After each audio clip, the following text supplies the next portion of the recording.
I want to thank so many people for watching the video on tips putting your Schwinn Meridian bike together. And because so many people watched it and had a lot of questions, I've decided to make a few more videos. One of the questions that I've been getting a lot about is adjusting your seat. Either the seat won't stay up for you or it's just not fitting right. So I was going to show you how you go about adjusting your seat, and this is what you'll have to do. There is a clamp right here, this little lever, and when you flip this lever out, it will then loosen up this clamp and you'll be able to take the stem of your seat out. Now this clamp is what keeps your seat from going up and down. And what might happen is whenever you close this clamp, it's not closing down tight enough on the stem of the seat. And what you need to do is, if this clamp isn't tight enough, that you're going to have to actually adjust it to make it tighter. I really don't want to do that on mine because it doesn't have any marks on it.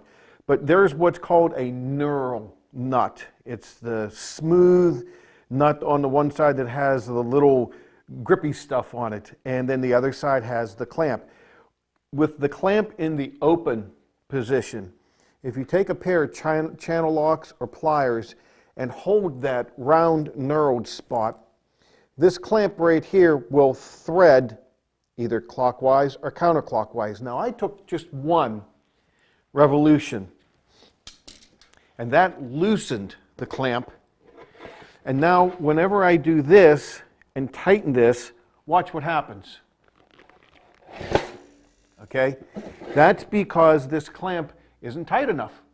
So if you're having that problem, your seat isn't staying up, or if it's moving on you, this clamp probably isn't tight enough and needs adjustment. So what I'm going to do is open the clamp up, hold that knurled nut, and I'm going to put it back where I originally had it, and if yours is loose, you will just need to turn this clamp. You could actually stop halfway and then close it like this, so the clamp is towards the back of the seat. Or you can continue like I had.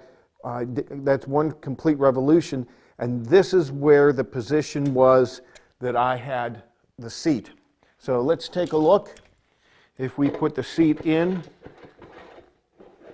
that's where I had it, and then if I pull it down, yep, she's not moving. So that's adjusted properly.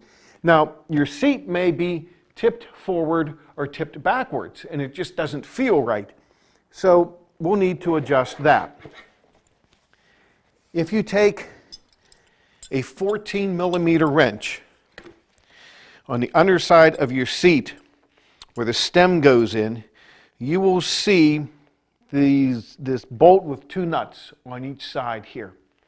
And what you will have to do is make sure that you're using the 14mm. One goes there, one will go here, and you will loosen these. And now if you watch, you can adjust. I didn't loosen it enough. There we go. And you can see now that if I put the seat in there, it's way up in the air, and then it's pointing way down. Okay? So adjust your seat. Some people may want it tilted back just a little bit, forward a little bit. Maybe you're having some problems. Maybe it moved on you. But that's what you do, is you loosen these two bolts that are through here, and then this clamp will loosen up and you'll be able to adjust your seat. Then you need to tighten these back down, and you want to make sure that you get it tight enough, because you don't want to sit on the seat and then have it move. So let me give it just a little bit more here. Okay. So I have adjusted my seat to where I want it to sit. I tightened these two bolts, and now I have my clamp adjusted right. I'll put my seat down where I want it, tighten this clamp, and now we're all ready to go. So hopefully that has helped you out if you're having trouble with your seat, whether it's not wanting to stay up for you and is sliding down, or if it's going from side to side. That's going to be this clamp right here. And then if the seat is maybe tipped too far forward or backwards, that is the clamp underneath the seat with those two bolts. Loosen that up, tighten it, or adjust it, then tighten it, and you should be ready to go. Hope this video helped you out, and if you have any more questions, just leave them down in the comments.